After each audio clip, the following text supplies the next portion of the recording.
Hello, family and friends. Today I'm going to change a little course and deal with a subject that I think is very important, a subject that uh, we're going to be dealing with from now all the way through to November.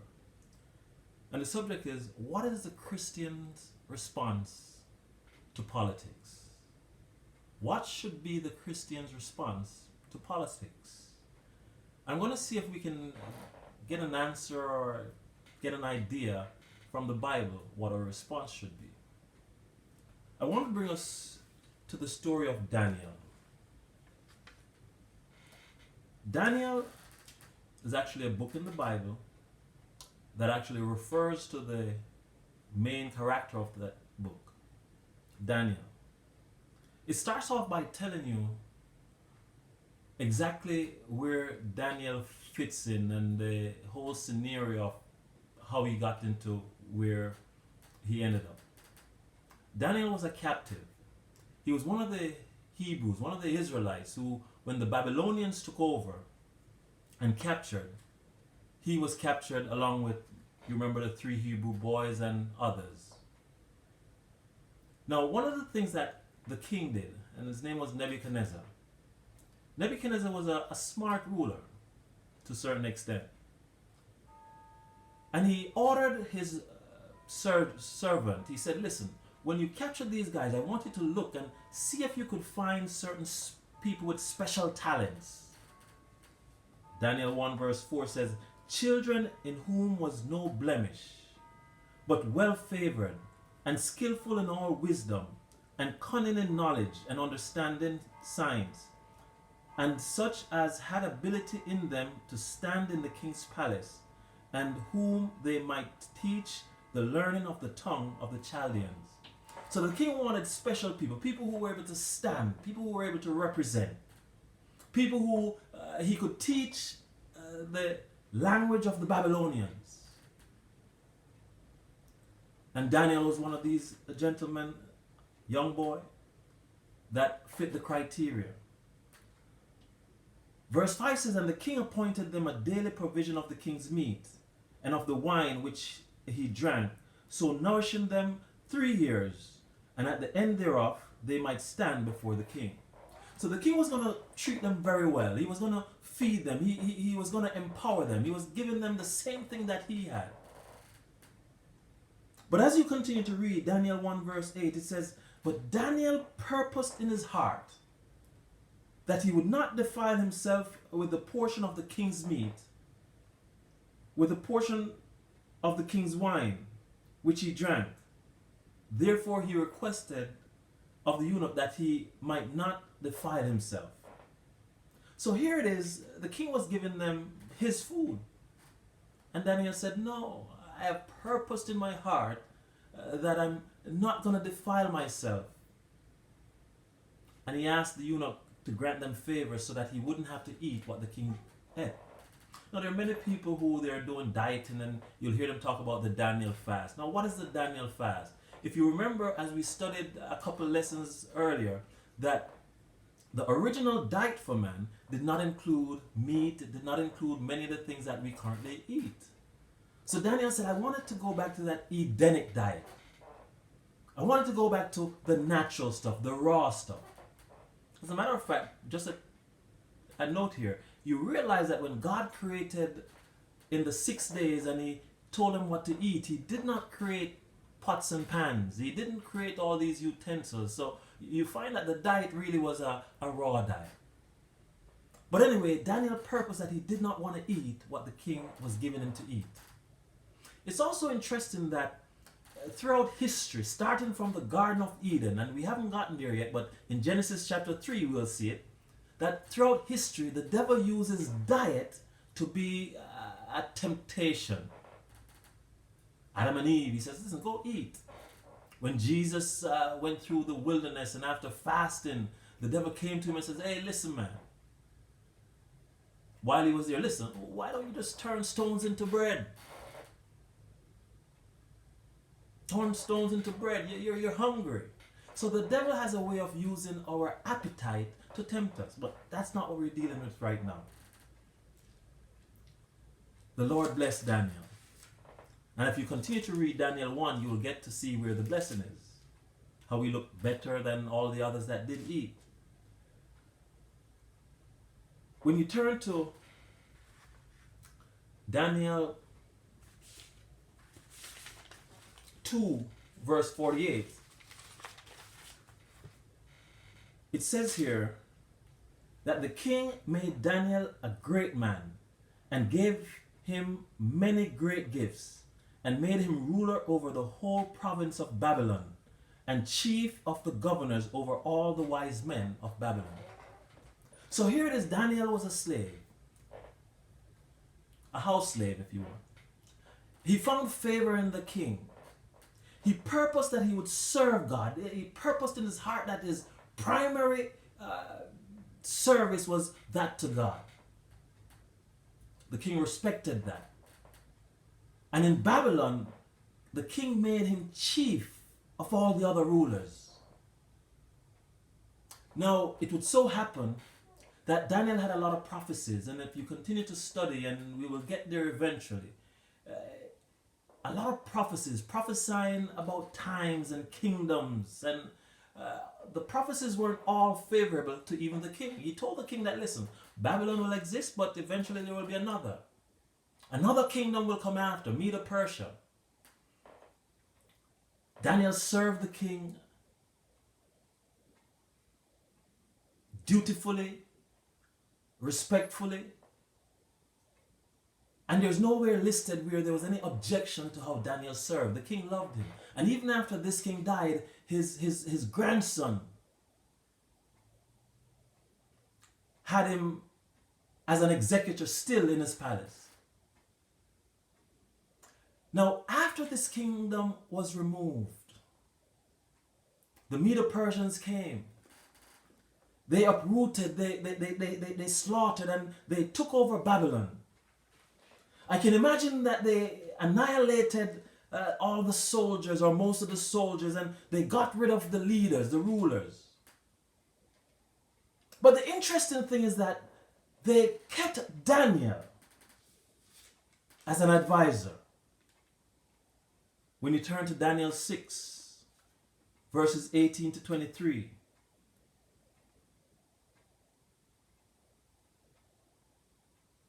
the story is told prior to that the men who were there, they didn't like the fact that Daniel, who was not part of them or one of them, was in such a leadership role, and they schemed and they said, how can we get rid of this gentleman? How can we get him out of here? He's not one of us. And they came up and said, the only thing that we can get him with is that he prays to his God 3 times a day. He doesn't hide it. And so they schemed and they decided that they would go to the king. This was another kingdom. They would go to a king. This was another kingdom. And they would tell him to do something that would put Daniel at jeopardy. They told the king, listen, king, let's do this. Let no one pray to any other god for a certain period except to you. And I can imagine the king saying, that sounds good. That sounds good. But if you remember, Daniel is a person that even when it comes down to his food, he'd rather starve than disobey God. It so happened that Daniel continued praying. The sentence was that if you prayed, you would be thrown in the lion's den. The king signed it, sealed it. And so when Daniel was caught praying, he had to suffer the consequence. But then you look and you see what happened here. In verse 18 it says, then the king went to his palace and passed the night fasting. Neither were there instruments of music brought before him, and his sleep went from him. Daniel was thrown in the lion's den, and this king could not sleep. He didn't want to be comforted. Then the king arose early in the morning, verse 19, and went in haste unto the den of the lions. And when he came to the den, he cried with a lamentable voice unto Daniel. And the king spake and said to Daniel, O Daniel, servant of the living God, is thy God whom thou servest continually able to deliver thee from the lions? Then Daniel said unto the king, O king, live forever. Respectfully, my God hath sent his angel and has shut the lion's mouth, that they have not hurt me. For as much as before him innocency was found in me, and also before thee, O king, have I done no hurt. I didn't harm you. I didn't do anything to dethrone you. I didn't do anything. I didn't speak bad about you. I didn't speak ill about you. Then was the king exceedingly glad for him, and commanded that they should take Daniel out of the lion's den. Why do I bring this story to you?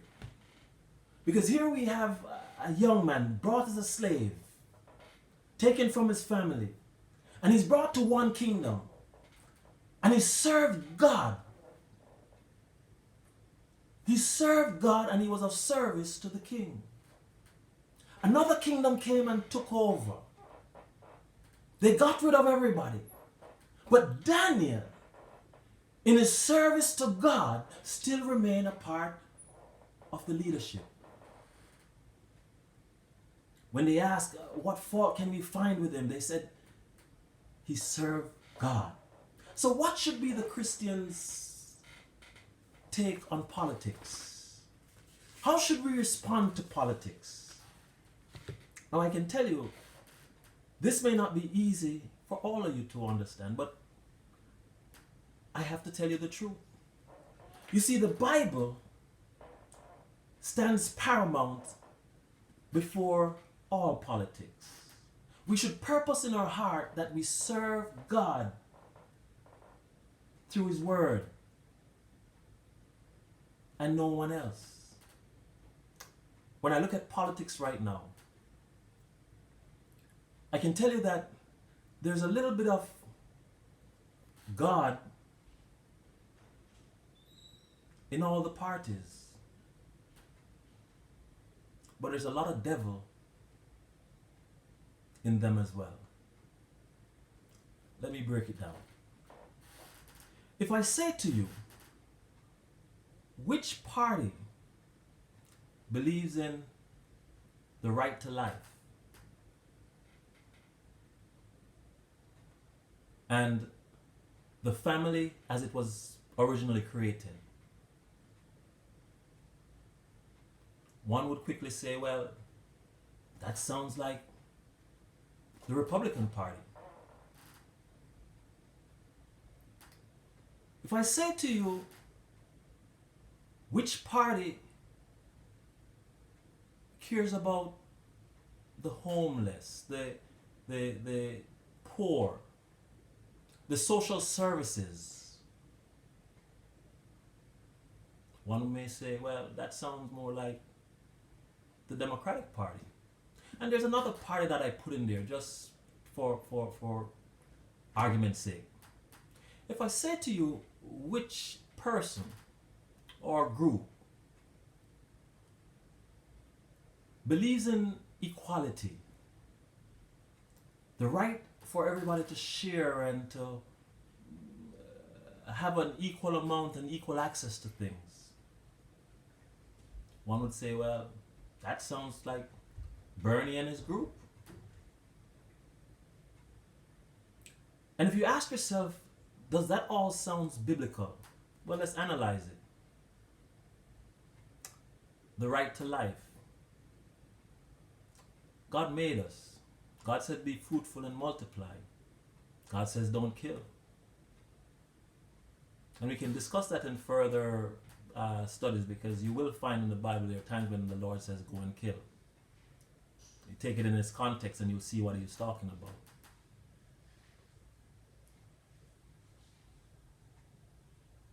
Taking care of the poor.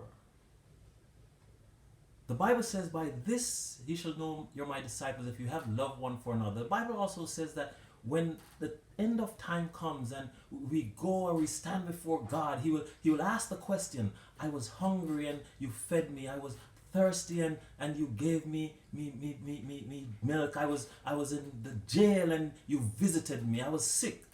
It asks the things that has to do with service. That sounds biblical. So the right to life, family, service.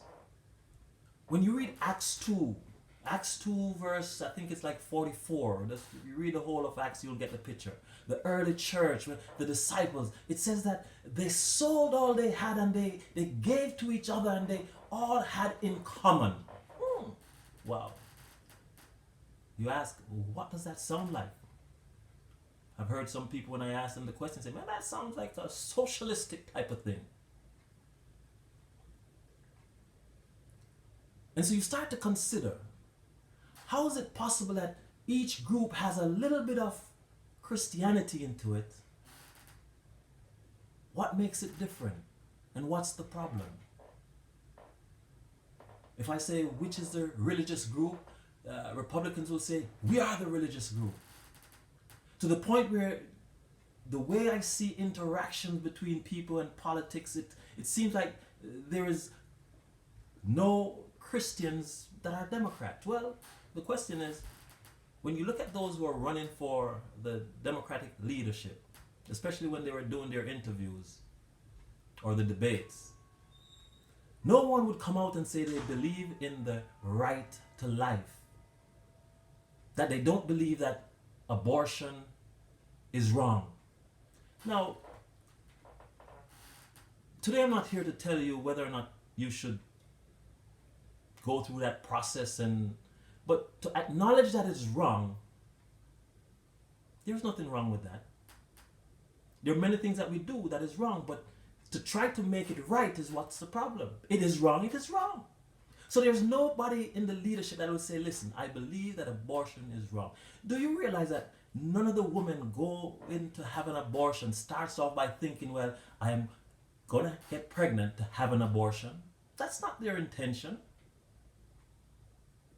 They got pregnant. Many of them, it was a mistake or I say mistake, but let's say sin. Many of them, it was something that was wrong. So the option that they take is to have an abortion. That does not make it right. They did not go out thinking that I'm going to do this to have an abortion. The majority of them did not. So to say it is wrong, there's nothing wrong with that. What happens is that people, they do something wrong and they do another thing wrong to try to cover up the first thing that was wrong. It's like maybe a president saying something that is wrong, and rather than saying it is wrong, he tells another lie to cover up the first lie. So what should be the Christian's response to politics? Now, interestingly, I'll give you this story. I was talking to a friend of mine, Caucasian gentleman, and we were talking about Black Lives Matter. And as we were talking about it,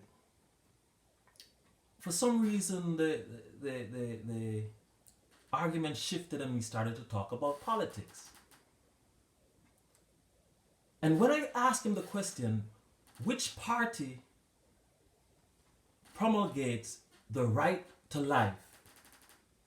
Now, he's a Republican, so he knows the stance. I said, which party stands for a right to life? Because we were thinking of Black Lives Matter, his answer was, it's the Democrats. I'm like, and I had to stop and think and scratch my head to try to figure out where would he come up with such an erroneous answer. But then I remembered we were talking about Black Lives Matter. So to him, right to life, Black Lives Matter, is a democratic issue. That's why you realize you have to understand what the Christian's response to politics should be.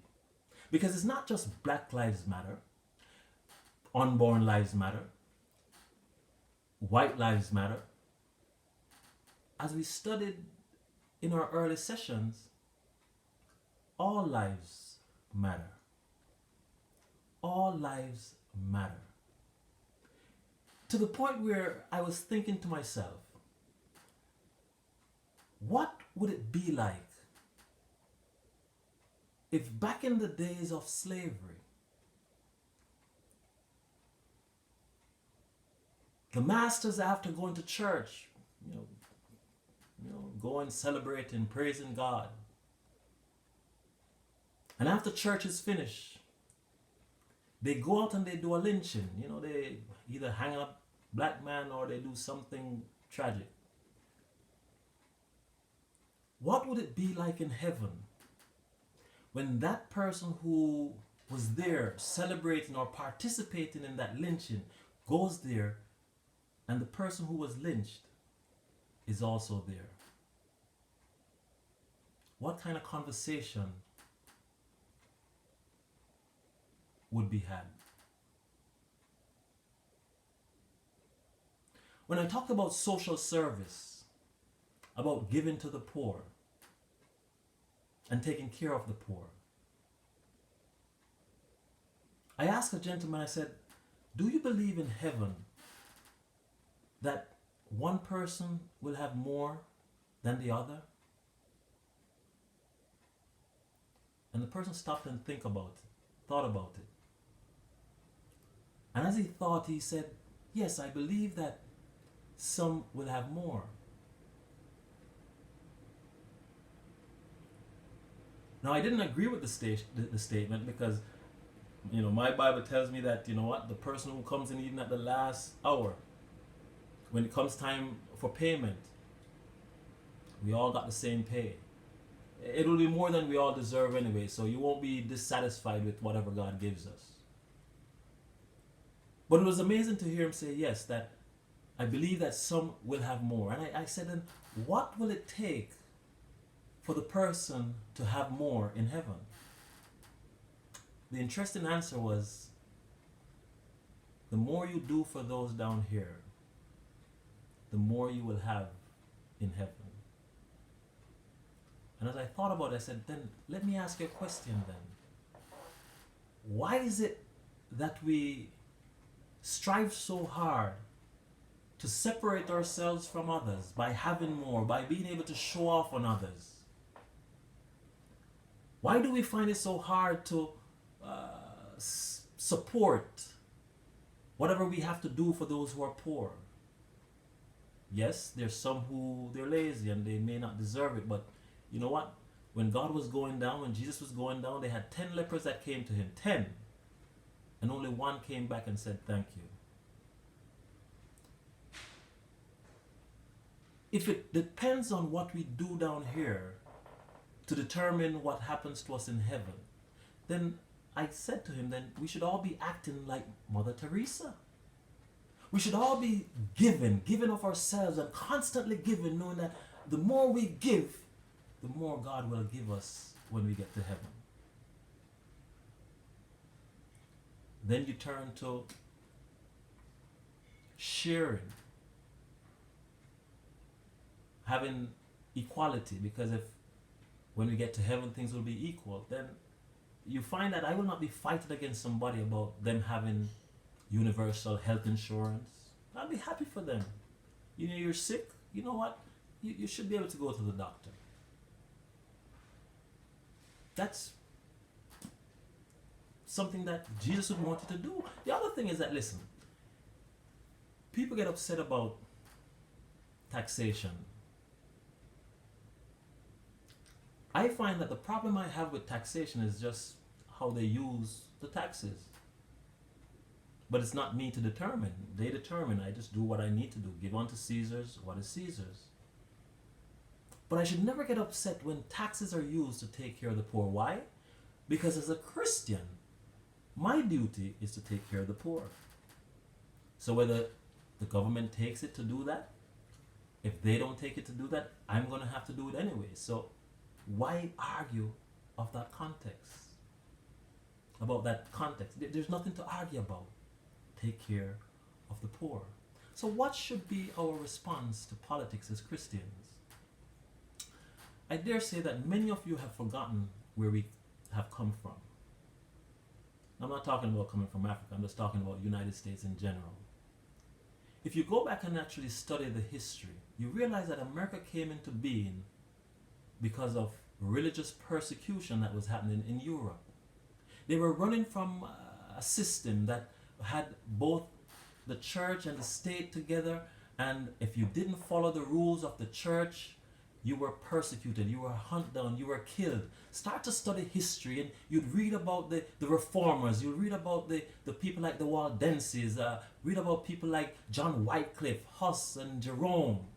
And you realize that when the church gets involved with the state and the church starts to make rules, it becomes corrupt. What are we seeing right now? What should be our response to politics as Christians? When the men came over here, going back to history, they realized what they ran from. So they created rules. They said there need to be separation of church and state. Now, many people, they get upset, and I know that people call me and talk to me about this statement, but they'll say, well, the problem that happened in America was because they've taken out prayer in church. I mean, prayer in school. Well, they take it out in church, in some churches, but because they took out prayer in school, that's why we're in all this situation. They took God out of the school. But school is not in session right now. How many of you honestly can say that you wake up in the morning and you tell your children, go ahead and pray before the day starts? Or before they go to sleep, go ahead and pray. Have worship before the day starts. You have them at home now. You're teaching them. You're their teachers. This is their school at home. Are they praying in school now? You see, the problem isn't taking out prayer out of school. The problem is taking prayer out of the home. As a matter of fact, I dare say to you that, listen, regardless of what religion a person believes in, whether it's Muslim, Hindu, Christianity, Judaism, there's certain principles, as long as the person aren't on the extremes, the fanatics, there's certain principles that if a person is praying, regardless of what those prayers are, it entails them being positive in their society, to being good, to loving. That's what it takes. Like, people talk about, the Muslims and the Christians, and there's all these religious wars that's going on, but at the essence of it, those are not the majority. When you go to the hospitals, you see doctors, Jews, Muslims, Christians, atheists, and we all work harmoniously. I can consult a person and not worry about what their religious beliefs is, because our job is to keep the patient alive. So the problem is taking prayer out of the home. What is the problem when the church becomes involved with the state, with religion, like what you're seeing happening now? And why did it happen? Well, because the church stopped preaching what it's supposed to preach, now they're looking to the state to enforce laws. If you have your daughter and you have your son and you say, listen, this is how you should live, this is what you should do, this is what the Bible says, and as long as you're preaching Bible, that's where the society starts from. It starts from the home, not from the top. It starts from the home telling what is right and what is wrong. So when you grow your children properly, now I'm not saying that they're going to always do what they're told to do, but as long as you do what you're supposed to, then it's not on your shoulder. Prayer in home. They could have always have gone to school and silently pray. But now we're looking for the government.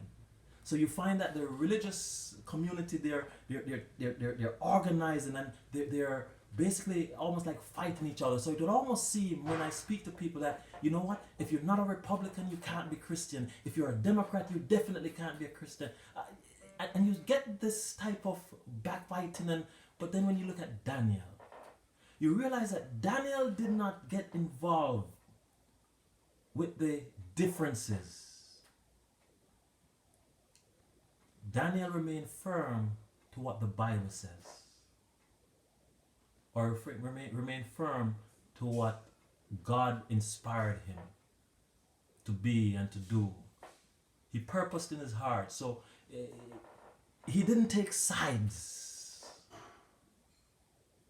He didn't move himself. As a matter of fact, when you study the New Testament, it says, Paul says, you know what, I've become all things to all men so that I can win them. Because our primary job is to win people, not to any party, but win them to Christ. When you look at David, David was there, Saul was running him down, and David could have gotten upset, and David had opportunity to kill Saul. When I look at some of the writings, it almost seems like if some of you had the opportunity, you would, kill the leader if possible. But don't get involved to that extent. As a matter of fact, you realize, and I've said this before, the devil has his hand on all. Look at it.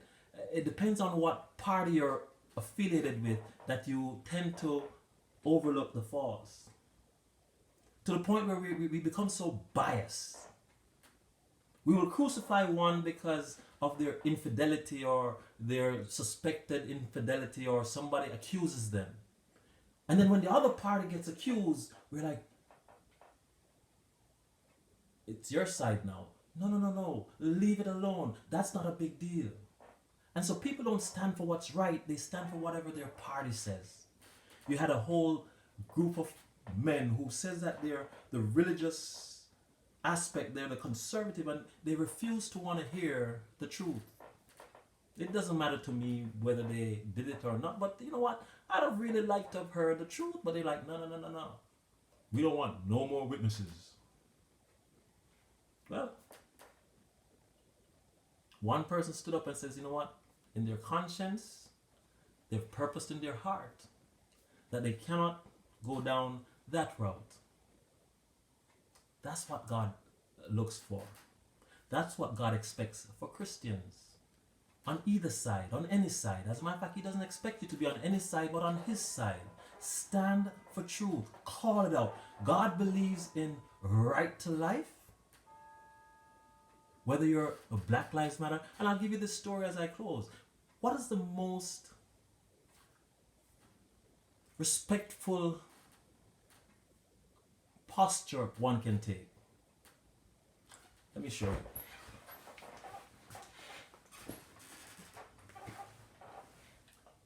If I do this, I'm kneeling.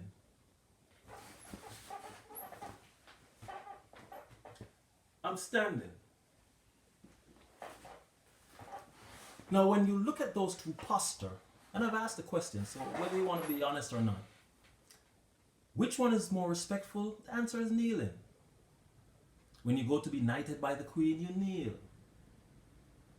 You remember the story of Hannah? When she was there, she was kneeling, she was crying, she was kneeling. She was bowing. But the system is so stupid, and I say stupid, that one man kneels in protest and they call it disrespectful. Even though it's the most reverent stance a person can make is to kneel. They call it disrespectful.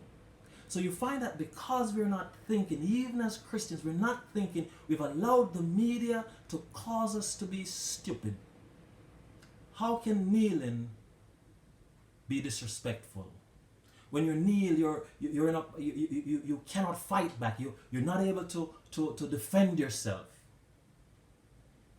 And they call it disrespectful. Then you see others with arms going into buildings and showing off, and you call that protest, and nobody says that that's disrespectful. Now, I'm not here to tell you what sides to choose when that time comes, but I'm here to tell you that as a Christian, you should be independent. Daniel was independent to the point that he was able to serve in Nebuchadnezzar's kingdom at a higher ranking status. And when Nebuchadnezzar was dethroned and the kingdom was wiped out, because of his stance and his purpose, he was also made high in the next kingdom. Be independent. Think for yourself. God bless.